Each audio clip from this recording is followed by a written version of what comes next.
समाजवादी लोग और जो समाजवादी नहीं भी हैं, अगर जय भीम कहना शुरू कर दें तो आपकी सरकार बन जाएगी। जय भीम की आदत डाल लीजिए।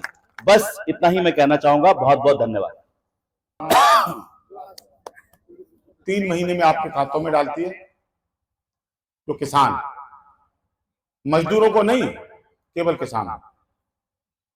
ये सरकार राशन तो मैं नहीं कहूंगा, गल्ला देती है।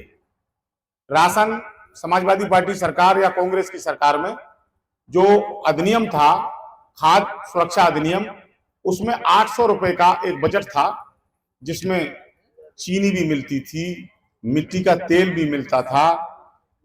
तो मिट्टी का तेल तो मोदी साहब ने 8 पंच 40 5 लीटर काट दिया, 400 रुपए का चला गया सरकार की जेब में।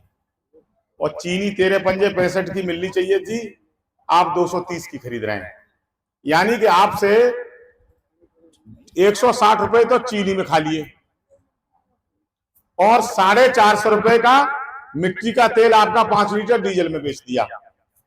तो 600 रुपए का कोई और सामान मिलना चाहिए जब सरकार का बजट हर राशन कार्ड धारक को 800 रुपए का है। लेकिन उसके बाद अब तो मैंने सुना है कि गेहूं भी नहीं है, अब तो बाजरा मिल रहा है। सही है साहब, सही है। तो ये आप जब राशन लेने जाएं तो एक बार अपने पेट पर हाथ जरूर मला करो। ये 600 रुपए मोदी साहब आपके खा गए और आपको सिलेंडर 360 का था, 2000 के बदले आपसे लिया क्या जा रहा है, आज 900 का हो गया। 75 साल में सिलेंडर की कीमत 360 थी, इन्होंने 8 साल में 600 रुपए बढ़ा दिए। हर घर में मोटरसाइकिलें हैं, 45 रुपए डीजल पेट्रोल पे बढ़ा दिए। आपके घर में 4 मोटरसाइकिलें तो 200 रुपए आप समझ लीजिए कि भाजपा की सरकार बनाने की वजह से आपको रोज देना पड़ रहा है। रिचार्ज 49 रुपए से शुरू हुआ था, 350 का पहुंच गया कि नहीं पहुंच गया। और 28 दिन रात के 2 बजे टाइम शुरू होता है। अगर आप नेट चार्ज कराते तो क्या बजे तो होता है, 2 घंटे तो रोज बेईमानी आपकी नेट की कर रहा है। ये कर रहा है कि नहीं कर रहा है। अब मैं आपको एक बात बताना चाहता हूं, थोड़ा साइड से हो जाओ। देखो, एक बात कहना चाहता हूं और मेरी बात आपकी समझ में आएगी।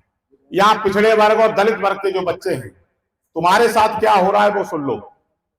25,000 रुपए जमा करके पिछड़े वर्ग का और दलित वर्ग के बच्चे नर्सिंग में एडमिशन ले लेते थे और 2.25 लाख रुपए छात्रवृत्ति मिल जाती थी। वो काम खत्म। जो बच्चे आप पढ़ते थे इंटर कॉलेज में 9th में, ओबीसी के, दलितों के, उनका वजीफा मिल रहा है, बताइए प्राइवेट स्कूलों में नहीं मिल रहा है। इसका काम खत्म। अब 3 बच्चों का अगर वजीफा बंद कर दी 3000 में, अब साइकिल 7000 की है। सीमेंट की बोरी कितने की थी, वो 2000 रुपए देने के बाद तुमसे क्या क्या ले रहे हैं वो सुन लो। 199 की थी, आज 360 की। बजरपुर 60 रुपया क्विंटल था, आज 134 है। सही है गलत है साहब। 75 साल में क्या महंगाई थी, 8 साल में महंगाई बढ़ती है। ऐसा नहीं है कि सरकार महंगाई को पूरी, लेकिन 1 रुपए की चीज 1 रुपए 10 की होगी, 1 रुपए की चीज 6 रुपए की नहीं होगी। आप बताइए 8 साल में नरेगा की मजदूरी बढ़ी है क्या? 230 ही है। जब साहब खाद पे कितना बनवा लोगे? अरे मर जाओगे भाई। ये सरकार 5 साल और मिल गई तो आपकी रोटी छीन लेगी। आपको ये मालूम है कि जो बच्चा आपका नर्सिंग में एडमिशन लेता था, नर्सिंग में अस्पतालों में लगने के लिए, जो डिग्री 50,000 की थी, वो डिग्री आज 1,60,000 की है। जो जीएनएम में एडमिशन आपके बच्चों को जो 30,000 रुपए नौकरी अस्पतालों में करने लगता था, 80,000 में जीएनएम होती थी, आज वो 3 लाख की है। जो बच्चा 1,60,000 में आपका बच्चा बीएससी नर्सिंग कर लेता था, आज वो डिग्री 7 लाख की है। जो बच्चा आप 4 बीघा बेच के बीएमएस डॉक्टर बना देते थे 10 लाख में, आज उसकी फीस 25 लाख है। जो बच्चा एमबीबीएस करता था 30 लाख में, आज उसकी फीस 1.25 करोड़ है। अब आप बताओ ये सरकार तुम्हारी है या नहीं? ईमानदारी से बताओ, तुम्हारी है? तुम्हारे बच्चों का भविष्य खत्म कर रहे हैं ये। तुम्हारे बच्चों के पेट पर लात मार रहे हैं। नहीं हो गई। अब आप ये बताइए, जो फौज में 4 साल बंदूक चलाना, गनर चलाना, 56 AK-56 AK-47 तोप चलाना, और वो लड़का आके आ जाएगा 4 साल बाद और उसको फिर पैसे की कमी पड़ेगी। अगर कोई मिस्त्री की दिल्ली सीख के आए और फिर मिस्त्री की दुकान पटियाली कर लेगा, बड़ौला में लगा देगा, और भैया जब बंदूक और राइफल और असला छीन के जो आएगा सीख के, और जब उसके पैसे की कमी पड़ेगी तो क्या करेगा वो 10-10 पुलिस वालों से कब्जे में आ जाएगा। जब वो ट्रेंड है असला चलाने में, उसे क्या दिक्कत लगेगी? अपराध करने में कोई समय लगेगा उसको? जो आदमी हर तरह ट्रेंड है, 20 लोगों का अकेला भारी पड़ेगा। ये मैं आपसे कहना चाहता हूं। मैंने तो 3 लगवा लिए वैक्सीन, बूस्टर डोज लगवा ली भाई। मेरी पत्नी जब मेरा चेहरा देखती है तो मैं सोचता हूं उसे मालूम है मेरे वैक्सीन लगी है, पता नहीं कब मैं उठ जाऊं ऊपर, क्योंकि मेरे 3 लगी है। जहां एक वाले भी जा रहे हैं। तो एक बात बताइए, सरकार ने तुम्हारे बच्चे, तुम्हारे पिता, तुम्हारी मां, तुम्हारी बेटी की जान को फंसा दिया। क्या ऐसे लोगों को वोट देना चाहिए? देना चाहिए? मैं आपको एक उदाहरण देना चाहता हूं। समाजवादी पार्टी की सरकार बनेगी तो किसानों को एक बार, चाहे उन पर कोई भी कर्ज हो, चाहे केसीसी हो, चाहे बैंक का सीधा लोन हो, पूरा का पूरा कर्ज समाजवादी पार्टी की सरकार बनेगी तो सारे किसानों को कर्ज मुक्त करेंगे। समाजवादी पार्टी की सरकार बनेगी तो जो टेक्निकल एजुकेशन है, मेडिकल एजुकेशन है, जो भाजपा ने गरीब आदमी से दूर कर दी, उसकी फीस को कम करके आम आदमी के बच्चों को पढ़ने लायक माहौल बनाएंगे। और समाजवादी पार्टी की सरकार बन गई, मनरेगा मजदूरों को 230 मिल रहे हैं, आपको 400 देंगे। समाजवादी पार्टी की सरकार बनी, जो बीमा आज किसान बीमा, बताइए ये किसानों के थे। देखिए, समाजवादी पार्टी के राष्ट्रीय अध्यक्ष आदरणीय अखिलेश यादव जी ने समाजवादी पार्टी को और मजबूती देने के लिए पीडीए पखवाड़ा 1 महीने का कार्यक्रम ये रखा है, जो कि 27 तारीख से चालू हुआ है। और उसमें हम सभी लोग, चाहे सांसद हों, पूर्व सांसद हों, विधायक हों, पूर्व विधायक हों, और पार्टी के सभी सदस्यगण और कार्यकर्तागण इस कार्यक्रम को गांव-गांव में जहां पीडीए है वहां पे हम लोग जा रहे हैं और अपनी बात रख रहे हैं, और कैसे मजबूत पार्टी को करना है और लोगों को कैसे समझाना है, और भाजपा की जो सुशासन और कुरीतियां हैं उसको जन जन तक पहुंचाने का काम कर रहे हैं।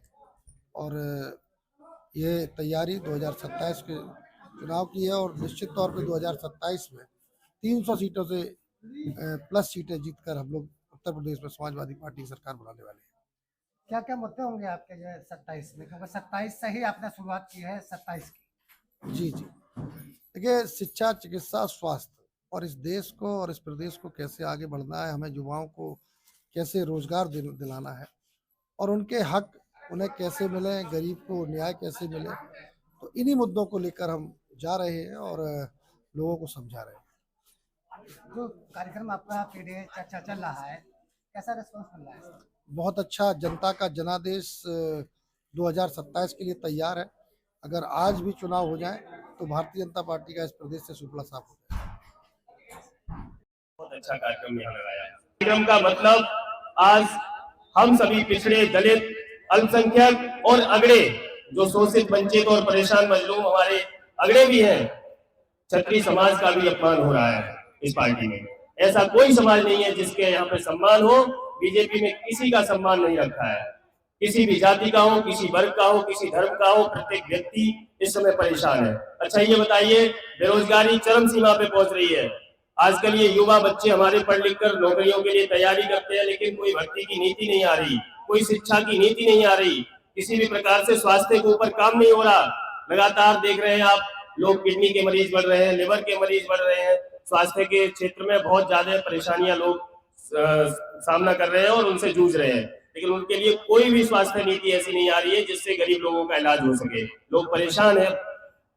इसके अलावा हम लोगों का जो 1 महीने ये पीडीए का जो कार्यक्रम चलेगा, इसमें हम लोगों का मुख्य उद्देश्य ये है कि पीडीए सबको मजबूत करके, पिछड़ों को, दलितों को उनके हक दिलवाने के लिए आवाज बनना पड़ेगा, और बुलंद आवाज करके हम लोगों को आगे आना पड़ेगा।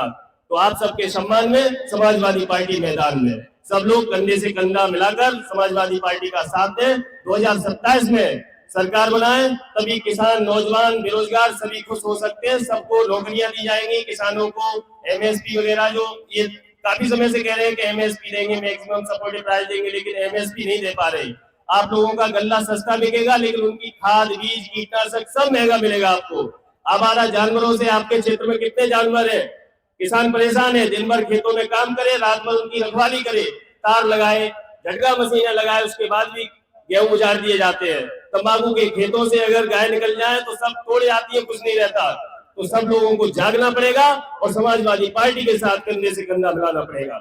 जय हिंद, जय भारत, जय समाजवाद। भीमराव अंबेडकर के विचार जो थे, शिक्षित बने, संगठित रहें और संघर्ष करें। अगर हम शिक्षित होंगे तभी हम संघर्ष कर सकते हैं और तभी हम संगठित रह सकते हैं। कार्यक्रम चल रहा है, क्या कहना है? देखिए, पीडीए चर्चा कार्यक्रम कल 27 जनवरी से चालू हो गया। पहला पीडीए कार्यक्रम हमारा ग्राम खैरपुर में हुआ था, बहुत ही शानदार युवजन सभा द्वारा हुआ था। आज लोहिया वाहिनी का ये बड़ौला ग्राम में हुआ है। इसी के साथ साथ हमारे जिला अध्यक्ष जी विक्रम सिंह यादव सेक्टरों पे बैठक कर रहे हैं। एक दिन में 4 सेक्टर में बैठक आयोजित की जा रही है प्रत्येक विधानसभा में, जो काफी अच्छी चल रही है और अच्छा रेस्पॉन्स मिल रहा है। पीडीए के सर्व समाज को लेकर पीडीए और समाजवादी पार्टी तत्वाधान में उतर चुकी है।